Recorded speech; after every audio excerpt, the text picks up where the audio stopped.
الله وبركاته. الحمد لله رب العالمين والصلاة والسلام على سيد الأنبياء والمرسلين وعلى آله الطيبين الطاهرين وأصحابه الأكرمين أجمعين، أما بعد. قال الله سبحانه وتعالى في كلامه القديم: أعوذ بالله من الشيطان الرجيم، بسم الله الرحمن الرحيم. وَلَنَبْلُوَنَّكُمْ بِشَيْءٍ مِّنَ الْخَوْفِ وَالْجُوعِ وَنَقْصٍ مِّنَ الْأَمْوَالِ وَالْأَنفُسِ وَالثَّمَرَاتِ وَبَشِّرِ الصَّابِرِينَ الَّذِينَ إِذَا أَصَابَتْهُم مُّصِيبَةٌ قَالُوا إِنَّا لِلَّهِ وَإِنَّا إِلَيْهِ راجعون. آمنت بالله صدق الله العظيم. إن الله وملائكته يصلون على النبي يا أيها الذين آمنوا صلوا عليه وسلموا تسليما. اللهم صل على سيدنا محمد وعلى آله وصحبه وسلم صلواتك وعدد معلوماتك بارك وسلم. عزیزان محترم بزرگ اور دوستو، گزشتہ درس میں ہم نے شہداء کے بارے میں سماعت کیا تھا کہ جو اللہ کی راہ میں انتقال ہوتے ہیں ان کو تم مردہ مت کہو، ان کی زندگی کا تمہیں شعور نہیں. پھر چند واقعات بھی ہم نے سماعت کیے تھے جو مفسرین نے ذکر کیے کہ دریائے دجلہ کے پاس جب صحابہ کرام حضرت عمرو بن جموح اور حضرت عبداللہ بن جبیر رضی اللہ تعالیٰ عنہما کی قبروں کو کھودا گیا پانی آنے کی وجہ سے 1300 سال گزرنے کے بعد، تو دیکھا کہ جن لوگوں نے یہ منظر دیکھا تو ایسے محسوس ہو رہا تھا کہ ان کی ابھی تدفین ہوئی. اور یہ دلائل ہمیں بتا رہے یہ معجزہ ہے قرآن کا، اسلام کا، جو قرآن پاک میں اللہ تبارک و تعالیٰ نے بیان کیا ہے اس کو من و عن آج ہم نظر دیکھ رہے ہیں. لیکن ایمان تھا صحابہ کا کہ انہوں نے بغیر کسی پس و پیش کی جب بھی آیت کریمہ نازل ہوتی نبی کریم علیہ السلام صحابہ کے سامنے بیان کرتے تو اس پہ نہ اعتراض کرتے، کچھ نہیں کہتے، اعلان ان کا ہوتا ہے کہ رب نے کہا ہے تو بالکل سچ کہا ہے. تو اب آئیے اب اس کے بعد اگلی آیت تیسرے رکوع میں آگے آ رہا ہے آج کا جو ہمارا درس ہے. وَلَنَبْلُوَنَّكُمْ بِشَيْءٍ مِّنَ الْخَوْفِ وَالْجُوعِ وَنَقْصٍ مِّنَ الْأَمْوَالِ وَالْأَنفُسِ وَالثَّمَرَاتِ، ہم ضرور بضرور تم سب کو آزمائیں گے. وَلَنَبْلُوَنَّكُمْ، ہم ضرور بضرور تمہیں آزمائیں گے، امتحان لیا جائے گا. ہر ایک سے امتحان ہوگا، امتحان گاہ میں ہر ایک آئے گا. اور امتحان کن چیزوں کا ہوتا ہے قرآن میں اس کی تفصیل بھی بیان کی گئی. بِشَيْءٍ مِّنَ الْخَوْفِ، تمہیں کسی ایک کے ساتھ خوف امتحان لیا جائے گا. ان میں سے ایک ہے خوف، خوف سے امتحان لیں گے، ڈر، خوف. دوسرا ہے والجوع، بھوک کا امتحان لیا جائے گا. تیسرا ہے ونقص من الاموال، اللہ تمہیں پیسے دیا تھا، مال دولت بہت کچھ تھا، سارا مال تمہارا لے لیا جائے، تم بالکل امیر سے غریب بن جاؤ گے، امتحان ہوگا. والانفس والثمرات، اور تمہاری جانوں کا بھی امتحان ہوگا اور پھلوں کا بھی امتحان ہوگا. رزق دے کر بھی امتحان لیا جائے گا، رزق لے کر بھی امتحان لیا جائے گا.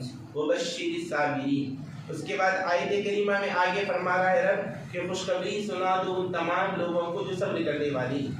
ایک انسان کی عقل یہ کہتی ہے کہ چلو بھائی دنیا میں ہر ایک انسان تکلیف میں اٹھاتا ہے، اگر مصیبت سے بچنا ہو تو اسلام میں آ جائے، اسلام قبول کر لو آپ مصیبت سے بچ جائیں گے. یہ ایسا کوئی قاعدہ نہیں. اللہ اسلام کے ماننے والوں کو کہہ رہا ہے تم یہ نہ سمجھنا کہ تم مسلمان ہو گئے، خدا پر ایمان لائے، تم کہتے ہو کہ اللہ ایک ہے، تم کہتے ہو کہ نبی کریم صلی اللہ علیہ وسلم اللہ کے آخری رسول ہے، یہ اقرار کرنے کے بعد یہ نہ سمجھنا کہ تمہارے پاس کوئی مصیبت نہیں آئی. اسلام لانا یہ مصیبتوں کو روکنے کا ذریعہ نہیں، یہ کبھی ذہن و فہم و خیال میں بھی یہ باتیں نہیں لانا کہ مسلمان ہو گئے ہمیں کوئی امتحان نہیں لیا جائے گا، ہم پر کوئی مصیبت نہیں آئے گی، آپ عیش و آرام کی زندگی گزاریں گے.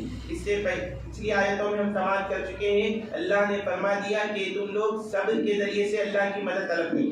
یعنی جب کوئی مصیبت آتی ہے تو اس مصیبت کے سامنے تم ڈٹے رہو، جمے رہو، تو اتنے پہاڑ کی طرح ایسے ڈٹ جاؤ کہ وہ مصیبت چند دن رہے گی، پھر اللہ تبارک و تعالیٰ اس مصیبت کو دور کر دے گا. تو مصیبت آنے کے بعد تم اس مصیبت کو دیکھ کر گھبرا نہیں جانا، اسلام کو چھوڑ نہیں دینا، بھوک آ رہی ہے، بھوکے پیاسے بھائی آپ جب تک اسلام قبول نہیں کیے تھے آرام سے تھے، مزے میں تھے، اسلام قبول کر لیے اب تم جو ہے نا مزے میں رہیں گے، ایسا نہیں ہے۔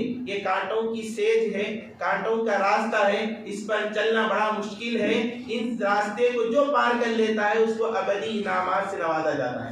تو قرآن نے درس دے دیا، اور یہ آیت کریمہ ہمیں بتا رہی ہے کہ دیکھو آپ جس بھی میدان میں رہیں گے، امتحان تمہارا جب ہوگا تو اس امتحان میں تم ثابت قدم رہنا۔ اور اس کے بارے میں مفسرین محدثین نے الگ الگ اقوال بیان کیے ہیں۔ آپ حضرت محدث لگن سیدنا عبداللہ شاہ صاحب علیہ رحمۃ رضوان کی کتابوں کا مطالعہ کرتے ہیں تو حضرت نے اس آیت کریمہ میں جو مختلف چیزیں بیان کی گئی ہیں، خوف کا ڈر ہے، دشمن کا خوف، بھوک اور وطن سے بے وطن ہو جانا، اموال کا لٹ جانا، ختم ہو جانا، جان کا امتحان، ثمرات پھلوں کا امتحان، یہ امتحان اگر کسی ایک سے اگر اس امت میں سب سے پہلے اگر لیے گئے ہیں تو کربلا کے میدان میں امام حسین نے پیش کیے۔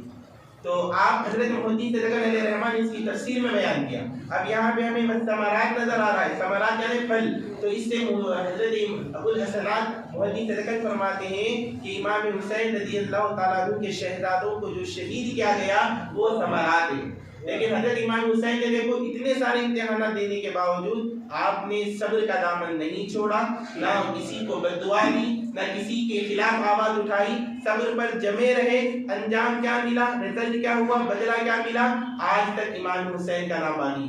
رب فرماتا ہے مصیبت آتی ہے چند دنوں کے لیے، اس مصیبت پہ تم ثابت قدم رہو، ظالم کا نام و نشان مل جائے گا، مظلوم کی ہمیشہ مدد کی جائے گی۔ اور اس کے بعد فرمایا درس ہو رہا ہے الذین اذا اصابتهم مصیبت، جب مصیبت کوئی پہنچ جاتی ہے ایمان والوں کے پاس جب کوئی مصیبت آتی ہے تو مصیبت کسے کہتے ہیں؟ سب سے پہلے سوال مصیبت کسے کہتے ہیں؟ تو مفسرین کہتے ہیں مصیبت کا مطلب یہ ہے کہ مومن کو جو تکلیف پہنچتی ہے وہ مصیبت، کسی بھی صورت جو بھی تکلیف پہنچتی، جو بھی مومن کو تکلیف پہنچتی ہے، ما اصاب المؤمن، مومن کو جو چیز پہنچتی ہے وہ تمام چیزیں جو مومن پسند نہیں کرتا، مما یکرہ، جو پسند نہیں کرتا مصیبت، جو بھی پسند نہیں کرتا۔ تو جب کوئی مصیبت تمہیں پہنچتی ہے قالو، تو وہ ایمان والے کہتے ہیں، کیا کہتے ہیں؟ انا للہ و انا الیہ راجعون۔ دیکھو بھائی ہم تو اللہ ہی کے لیے، صرف اور صرف اللہ ہی کے لیے ہیں، اور یقیناً ہم اسی کی طرف لوٹنے والے ہیں۔ یہ آیت کریمہ درس بھی ہے، وظیفہ بھی۔ وظیفہ کیا ہے؟ ہمارے عوام میں مشہور ہے، کسی کا انتقال ہوا تو یہ پڑھنا، اگر خالی ٹائم پہ اگر پڑھ لی تو بولتے کہ کیوں مار رہا ہے، ایک الگ ذہنیت ہوتی ہے، الگ سوچ ہوتی ہے، لیکن مفسرین کے لیے جامع وظیفہ ہے۔ اگر آپ کا پین چوری ہو گیا، پین گم گیا تو یہ دعا پڑھ لینا، انا للہ و انا الیہ راجعون۔ آپ روشنی ہے، روشنی اچانک کرنٹ چلے گیا تو فوراً بولنا انا للہ و انا الیہ راجعون۔ اس کا ورد کثرت سے کرتے رہنا۔ آپ کا فون چوری ہو گیا، فون گم گیا، اس ورد کو کرتے رہو، انا للہ و انا الیہ راجعون، یقین کامل کے ساتھ پڑھتے رہے تو بدلہ کیا ملے گا معلوم؟ جو چیز گم ہو گئی وہ آپ کو مل جائے گی۔ اگر وہ چیز نہیں ملی تو ایمان ہونا آپ کا، یقین کامل کے ساتھ پڑھنا، اللہ اس سے بہتر چیز آپ کو عطا کر دے گا۔ یہ ایسا مجرب وظیفہ ہے، انا للہ و انا الیہ راجعون۔ تو جب ایمان والوں کو مصیبت کوئی پہنچتی ہے، تکلیف پہنچتی ہے، تو جو صابرین ہوتے ہیں، صبر کرنے والے ہوتے ہیں، تو صابرین شکوہ شکایت نہیں کرتے، مولا ہم پہلے سے صبر کر رہے، بھوکے پیاسے، یا مصیبت کم تھی، یہ مصیبت آئی، ایسا نہیں بولتے، بلکہ وہ کیا کہتے ہیں؟ انا للہ، ہم تو صرف اور صرف اللہ ہی کے لیے ہیں، و انا الیہ راجعون، اور یقیناً ہم سب کو اسی کی طرف لوٹنے والی ہیں۔ اب اللہ تعالیٰ فرماتا ہے صابرین صبر کر رہے ہیں، شکوہ نہیں کرتے، شکایت نہیں کرتے، تو اللہ فرماتا ہے اولئک علیہم صلوات من ربہم ورحمۃ، یہی وہ خوش نصیب لوگ ہیں جن پر ان کے رب کی مختلف ہما اقسام کی نوازشیں ہوتی رہتی ہیں، ورحمۃ، اور اس پر خاص رحمت ہوتی ہے۔ اللہ ایسی نوازشیں عطا فرماتا ہے، ایسی نعمتیں دیتا ہے، نہ ان نعمتوں کا تصور ایک انسان کی عقل میں آ سکتا ہے، نہ اس کو بیان کیا جا سکتا ہے۔ رب کی ایسی نعمتیں ہیں، آپ غور کر لو، آج مصنوعی زمانہ ہے، ہر کوئی جو ہے نا آرٹیفیشل کا زور ہے، لیکن اللہ نے جو پروڈکٹ تیار کیا ہے اس کے مقابلے میں کون کر سکتے ہیں؟ آپ دیکھ لو، جیسی مثال کے طور پر میں آپ کو مثال دیتا ہوں، اللہ کی نعمت کیسی ہے۔ آپ ایک آنکھ کو لے، ایک آنکھ ہے، ایک ہاتھ ہے، یہ پیر ہے، یہ قدرتی اللہ نے دیے، ان کی اہمیت کو سمجھو۔ آپ کے پاس کروڑوں روپے ہوں گے، لیکن کروڑوں روپے لے کر اللہ تعالیٰ جیسی آنکھ دیا ویسی آنکھ آپ بنا نہیں سکتے، پیدا نہیں کر سکتے۔ جیسا ہاتھ دیا ہے ویسا ہاتھ آپ نہیں کر سکتے۔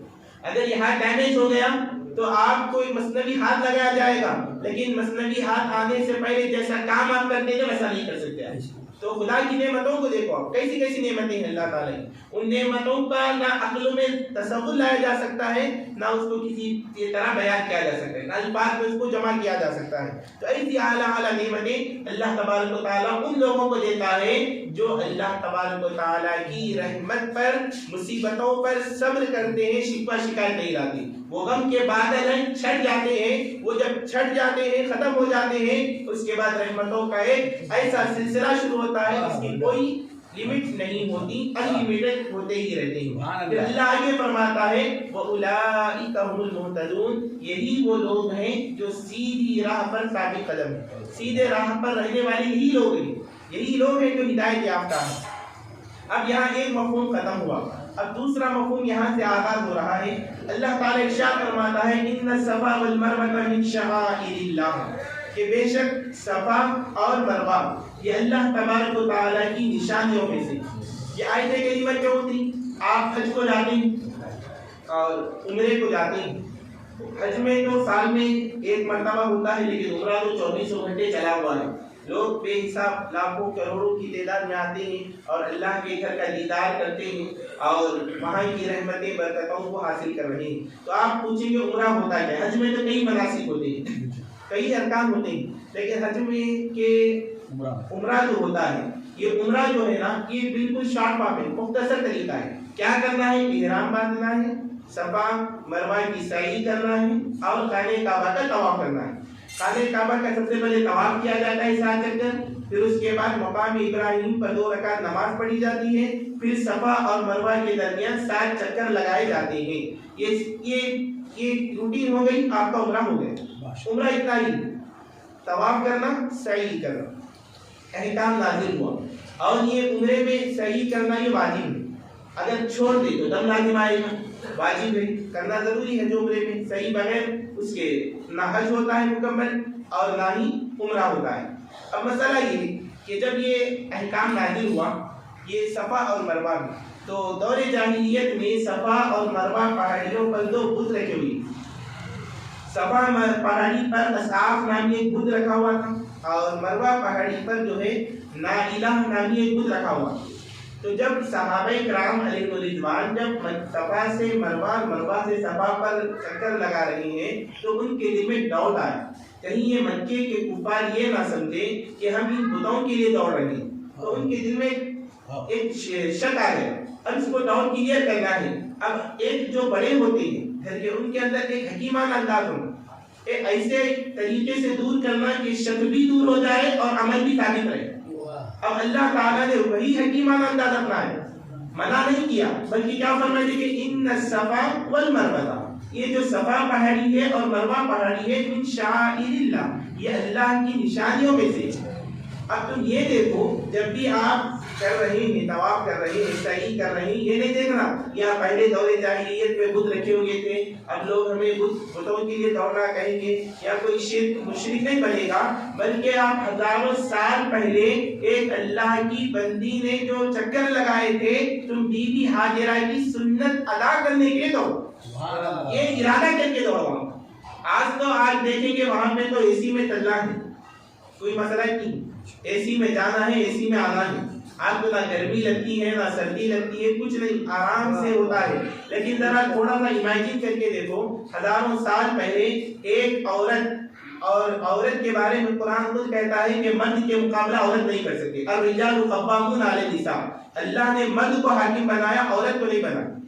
ذمہ داری باپ تو عورت کے ہاتھ میں نہیں، مرد کے ہاتھ میں، لیکن ایک عورت جو صرف نازک ہے، لیکن وہی ایک خاتون جو ہے صرف اور صرف اپنے بیٹے کی پیاس کی تکلیف کو دور کرنے کے لیے جب دوڑ رہی ہے، چکر لگا رہی ہے، اور ایمان رب پر کامل یقین ہے۔ شوہر جب چھوڑ کے جاتے ہیں تو شوہر نے چھوڑ کے جانے پر اعتراض نہیں کیا کہ کیوں چھوڑ کر جا رہے ہیں، بلکہ ایمان اتنا تھا یہ ذی ذرا مقام ہے، نہ پانی ہے نہ جنگل، ایک آبو یہاں پہ پانی کا نام و نشان نہیں، انسان کا نام و نشان نہیں، یہ اللہ کے لیے ہم چھوڑے ہیں، تو بے فکر ہو کر چلے جائیں، اللہ ہمارے انتظام کرے گا۔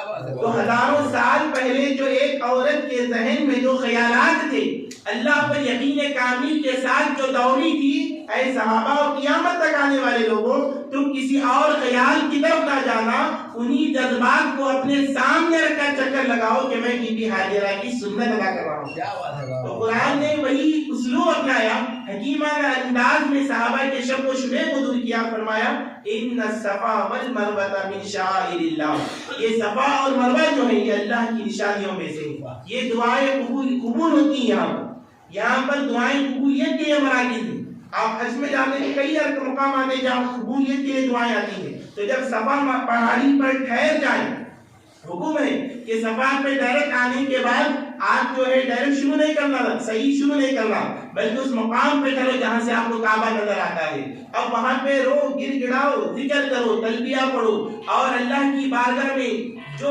کچھ عرض و معروضہ کرنا ہے، تسبیح بیان کرنا ہے، درود پڑھنا ہے، پڑھنے کے بعد اب مناجات پیش کرو۔ یہ دعاؤں کی قبولیت کے مقامات ہیں، یہاں دعائیں قبول ہوتی ہیں۔ صفا اور مروہ پہاڑیوں کا ذکر ہوا، پھر آگے ارشاد فرمایا فمن حج البیت، اب جو کوئی حج کرے اس گھر کا، یعنی خانہ کعبہ کا حج کرے، ابھی اعتمر یا عمرہ کرے، فلا جناح علیہ، اب ان پر کوئی گناہ نہیں ہے، کوئی حرج نہیں ہے، اس بات میں ان یتطوف بہما، کہ ان دونوں کے درمیان میں چکر لگائے، ان چکر لگانے سے کوئی ان پر حرج نہیں ہے۔ اور یاد رکھو ومن تطوع خیرا فإن اللہ شاکر علیم، جو کوئی خوشی کسے نیکی کرتا ہے، اللہ تبارک و تعالیٰ بڑا قدردان ہے، خوب جاننے والا ہے، اللہ بڑا قدردان ہے، تمہارے جو عمل تم کر رہے ہو یہ ضائع ہونے والا نہیں۔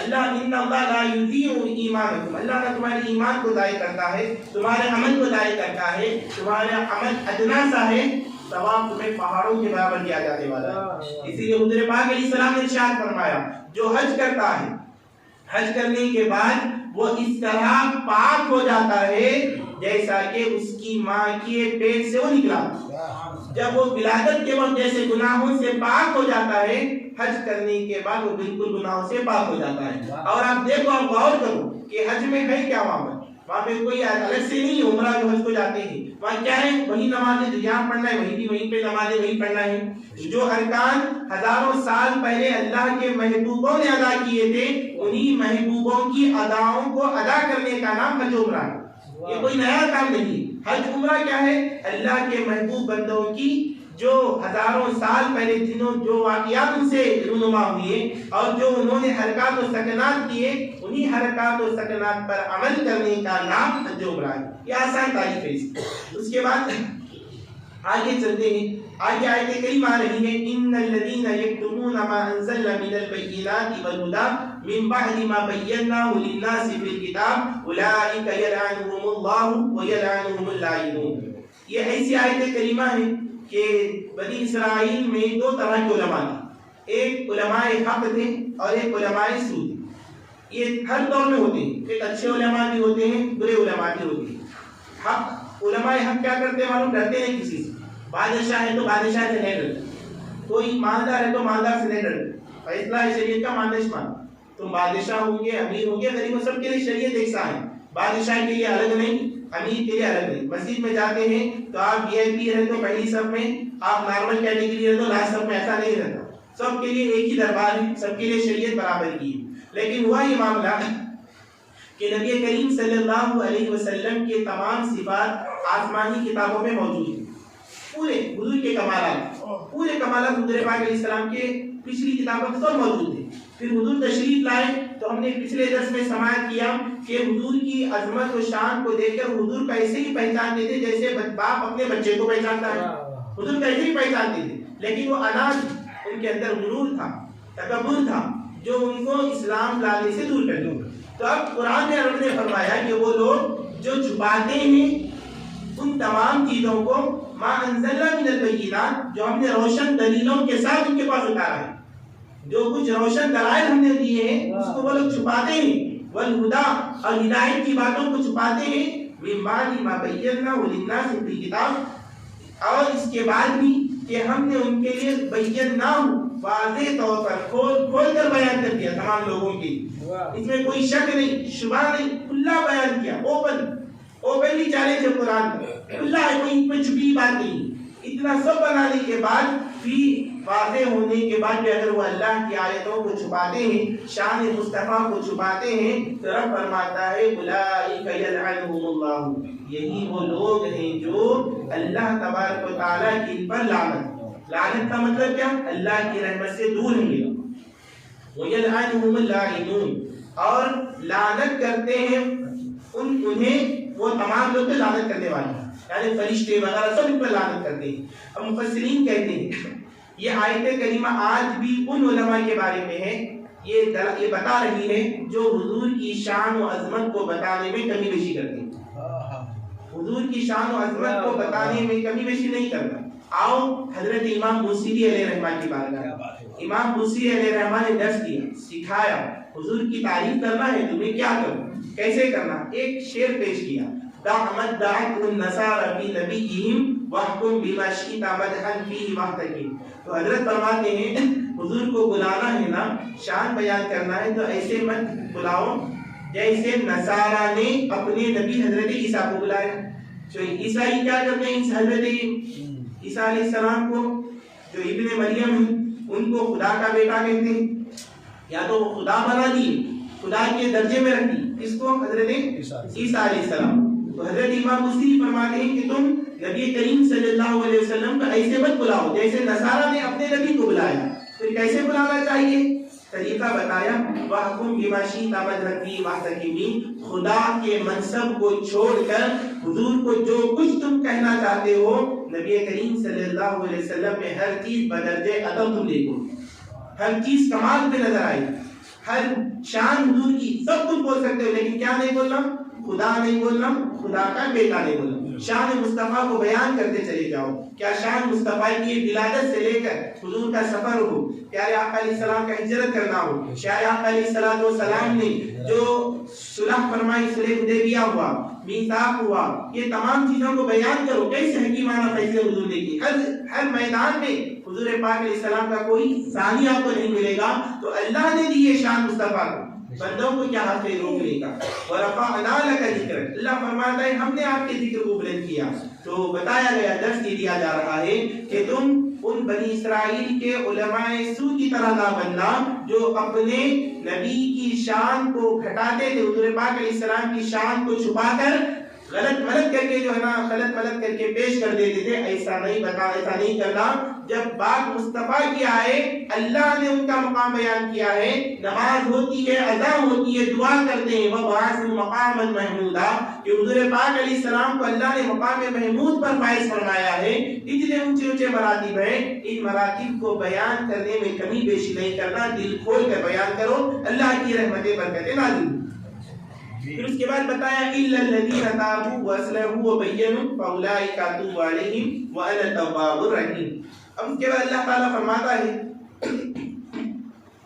البتہ جو لوگ توبہ کریں اپنے عقائد سے، جو چیز غلطیاں انہوں نے کی اس سے اگر وہ توبہ کر لیں، وَأَصْلَحُوا اور اپنی اصلاح کر لیں، وَبَيَّنُوا اور بلکہ اب تک نہیں کرتے تھے اب کرو، وقت ہے، مرنے کا انتظار کیوں کر رہے ہیں، ابھی وقت ہے تمہارے پاس، توبہ کرو، اللہ کے پاس توبہ کا دروازہ کھلا ہوا ہے، ابھی آپ کی موت نہیں ہے، وقت ہے ابھی باقی، تو کیا کرو، اللہ تعالیٰ کی بارگاہ میں توبہ کرو اور اپنی اصلاح کرو اور خوب ظاہر کرو جو اللہ نے بیان کیا، خوب ظاہر کرو۔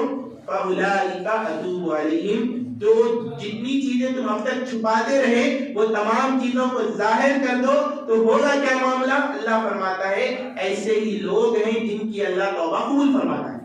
وَأَنَا التَّوَّابُ الرَّحِيمُ، اور اللہ اپنے آپ کو انٹروڈیوس کر رہا ہے، پیش کر رہا ہے، دیکھو میں کیسا ہوں معلوم، وَأَنَا التَّوَّابُ، میں تواب ہوں۔ تواب کا مطلب کیا ہے، تواب جو ہے یہ مبالغہ کا صیغہ ہے۔ اللہ فرماتا ہے میں توبہ قبول کرنے والا نہیں، بہت زیادہ توبہ قبول کرنے والا ہوں۔ دیکھو اللہ کی شان دیکھو کیسی، کیا بات ہے، آپ کسی کے در پر جاؤ مانگو اس سے، بھائی میں بھوکا ہوں ناشتہ مجھے کھلا دو، وہ کھلا دے گا، پھر دوسرے دن جاؤ وہ کھلا دے گا آپ کو، تیسرے دن جاؤ اس کے دل میں تھوڑا آئے گا کہ کیا لگے ذمہ داری میں، پھر چوتھے دن جاؤ اب سبزی شروع کرنا، رویہ بدل جاتا ہے. پھر جیسے جیسے بڑھتے ہیں وہ گالی گلوچ بھی کرتا, اتنی آپ کی تذلیل کرتا, عزت نکال دیتا, آپ کی عزت کے پورے دھجیاں اڑا دیتا, ختم کر دیتا. لیکن آؤ رب کی بارگاہ میں, بندہ 5 ٹائم کی نماز بھی نہیں پڑھا, رات بھی رو رہا ہے, رب کی بارگاہ میں ہاتھ اٹھایا تو رب اس کو بیکار کرتا ہے. رب اسے کیا کہے گا, کیوں آیا کہے گا, وہ نہ رات میں دیکھتا ہے نہ دن میں دیکھتا ہے, جب بھی ہاتھ اٹھتے ہیں بندہ گناہوں پہ نادم ہوتا ہے تو توبہ قبول کر لیتا ہے. بندے دیر آیا درست آیا تو آیا میرے پاس آیا. تو یہ شان ہے رب کی. رب فرماتا ہے میں تواب ہوں, میں توبہ قبول کرنے والا ہوں, مجھ سے مانگو, مانگو مجھ سے میں دیتا چلا جاؤں گا. یہ دنیا والوں کے سامنے نہیں جانا, یہ آج دیں گے کل تمہیں پھیر دیں گے, لیکن رب کا در ہے جو کبھی نہیں پھیرتا. وہ اتنا نوازتا ہے, اتنا نوازتا ہے. اور فرماتے ہیں جو دعائیں ہم کرتے ہیں نا, ان دعاؤں کو کبھی یہ نہیں سمجھنا کہ میری دعا خالی ویسٹ ہوگی, کبھی نہیں سمجھنا, کبھی نہیں سمجھنا. ہر دعا کا بدلہ ضرور ملتا ہے. یہاں تک کہ قیامت کا دن ہوگا, آپ جنت میں چلے جائیں گے تو آپ کے پاس آتے جائیں گے, انعامات آتے جائیں گے. تو بندہ کہے گا مولا اتنے اعمال تو میرے تھے ہی نہیں, کہ کہاں سے آیا.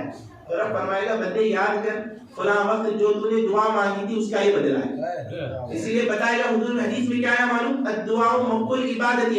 دعا عبادت کا مرض ہے. آم کھاتے ہیں, گٹلی میں مزہ نہیں رہتا, چھلکے میں مزہ نہیں رہتا, وہی آم ٹیسٹ والا ہوتا ہے جس کا مرض اچھا ہوتا ہے. تو اسی لیے حضور نے دعا کو عبادت کا مرض قرار دیا. 1 گھنٹہ قرآن پڑھے آپ, 2 منٹ کی دعا کرنا. 1 گھنٹہ نماز پڑھ رہے ہیں, 2 منٹ کی دعا کرنا, ساتھ ہی دعا کرنا. کوئی بھی عمل کرے آپ ساتھ دعا کرنے کی عادت ڈال لو. یہ ایسا مجرب وظیفہ ہے, اللہ تعالیٰ بندوں کی دعا کو کبھی خالی نہیں کرتا. ادعونی استجب لکم, تو مجھ سے مانگو میں تمہاری دعا کو قبول کرتا ہوں. تو مانگنے کی عادت رب سے ڈال لیں, مانگنے کی عادت. مانگنا نہیں آتا تو پریکٹس کرتے رہیں. اللہ جب نوازنے پہ آتا ہے نا, جب اللہ کسی کو نوازتا ہے تو ادنا کو بھی اعلیٰ بنا دیتا ہے. کوئی اس کی نوازشوں کو رد نہیں کر سکتا, اتنے اونچے مقامات پر وہ پہنچا دیتا ہے. پھر آگے فرمایا الرحیم, یہ بھی اللہ کی بڑی شاندار صفت ہے. رحیم, وہ بڑا مہربان ہے, وہ بڑا مہربان ہے. ایک ماں کے رحم کا یہ عالم ہے تو وہ تو ماؤں سے زیادہ محبت کرتا ہے. کیا شان ہے رب کی. تو یہ اللہ کی جو صفات ہے, قرآن کو ہم جب پڑھتے ہیں تو یہ مفہوم کو سمجھ کے پڑھیں تو ایک ایمان جو ہمارا جو کمزور ہوتا ہے نا, وہ ایمان اسٹرانگ ہو جاتا ہے, رب سے اٹوٹ رشتہ ہمارا جڑ جاتا ہے. پھر 2-3 آیت انشاءاللہ یہ رکوع ہمارا ہو جائے گا. ان الذين كفروا وماتوا وهم كفار اولئك عليهم لعنت الله والملائکۃ والناس اجمعین. اللہ فرماتا ہے کہ بے شک جن لوگوں نے کفر اختیار کیا, جو ایمان نہیں لائے, جو حالت کفر میں رہے, وماتوا اور انتقال کر گئے, وهم کفار اس حال میں کہ وہ کفر کی حالت میں مر گئے, اولئک علیہم لعنت اللہ, یہ وہی لوگ ہیں جن پر لعنت ہے اللہ کی, والملائکۃ تمام فرشتوں کی, والناس اجمعین اور تمام لوگوں کی, خالدین فیہا وہ ہمیشہ ہمیشہ رہیں گے اس میں. کس میں رہیں گے؟ جہنم میں. لا یخفف عنہم العذاب, جب یہ جہنم میں چلے جائیں گے ان کے لیے 1 سیکنڈ کے لیے بھی ہلکا نہیں کیا جائے گا عذاب. عذاب تھوڑا بھی کم نہیں ہوگا جو کافر ہوں گے. اس لیے حضور فرمائے, حدیث شریف میں آتا ہے, ہم نے اشتہار قرآن کو سمجھنا ہو تو حدیث رسول سے مدد ہو. نبی کریم علیہ السلام فرماتے ہیں الدنیا سجن المؤمن و جنت للکافر, دنیا جو ہے مومن کے لیے قید خانہ ہے, کافر کے لیے جنت. حضور کا فرمان ہے یہاں پہ ہمارے لیے جتنی مصیبتیں ہیں وہ راحتیں آخرت میں ہمارے لیے. صحابہ تڑپ جاتے جب حضور کے شکم مبارکہ پر پتھر باندھا ہوا دیکھے تو صحابہ نے عرض کیا یا رسول اللہ دنیا سے کچھ تو لے لیجیے. حضور نے فرمایا لنا الآخرہ, ہمارے لیے تو آخرت, دنیا کی ہمیں کوئی فکر نہیں ہے, دنیا کی کوئی تعلق نہیں ہے. یہ نبی کریم مختار کائنات ہیں اور درد دے رہے ہیں. میں چاہتا تو عالی شان مسند پہ بیٹھ سکتا ہوں, عالی شان زندگی گزار سکتا ہوں. حضور کے لیے اگر چاہتا, اللہ چاہتا تو زمین کو سونا بنا دیتا, لیکن حضور نے فاخرانہ زندگی اپنائی اور فرمایا یہی میرا فخر ہے, الفقر فخری, فخر ہی میں میرا فخر ہے. تو عزیز و بزرگ اور دوستوں, اللہ نے سب سے بڑی جو دولت دی ہے وہ ایمان ہے, وہ ایمان ہے. یہ ایمان چلا گیا ہمارے پاس سے تو اگر انتقال اگر ہو تو کفر کی حالت میں اگر انتقال ہو گیا تو رب فرماتا ہے وہ ہمیشہ ہمیشہ دوزخ میں رہیں گے. اور ان کے لیے جو جہنم میں جو کافر ہوں گے 1 سیکنڈ کے لیے بھی عذاب ان سے ہلکا نہیں ہوگا, کم نہیں ہوگا عذاب. ولا هم ينظرون, اور نہ انہیں تھوڑی بھی مہلت دی جائے. بھائی کچھ ٹائم بھی نہیں ملے گا ان کو, بھائی ٹائم پاس جیسے بچے کہتے ہیں ٹائم پلیز بولیے تھوڑا چلے آتے ریسٹ لیتے ہو, وہاں ویسا بھی نہیں رہے گا. ہر آئے دن عذاب بڑھتا رہے گا بڑھتا رہے گا بڑھتا رہے گا۔ اب اس کے بعد رب فرماتا ہے وَإِلَٰهُكُمْ إِلَٰهٌ وَاحِدٌ، یہ تمام چیزوں کو پیش کرنے کے بعد اب اللہ فرماتا ہے تو دیکھو یاد رکھو تمہارا جو خدا ہے وہ ایک ہی خدا ہے، لا الہ الا ہوا الرحمن الرحیم، نہیں ہے کوئی خدا سوائے اللہ ہی کے، الرحمن الرحیم جو بڑا مہربان اور ہمیشہ رحم فرمانے والا ہے۔ وصلی اللہ تعالی وسلم علی خیر خلقہ سیدنا محمد وعلی آلہ وصحبہ اجمعین والحمد للہ رب العالمین وما علینا الا البلاغ۔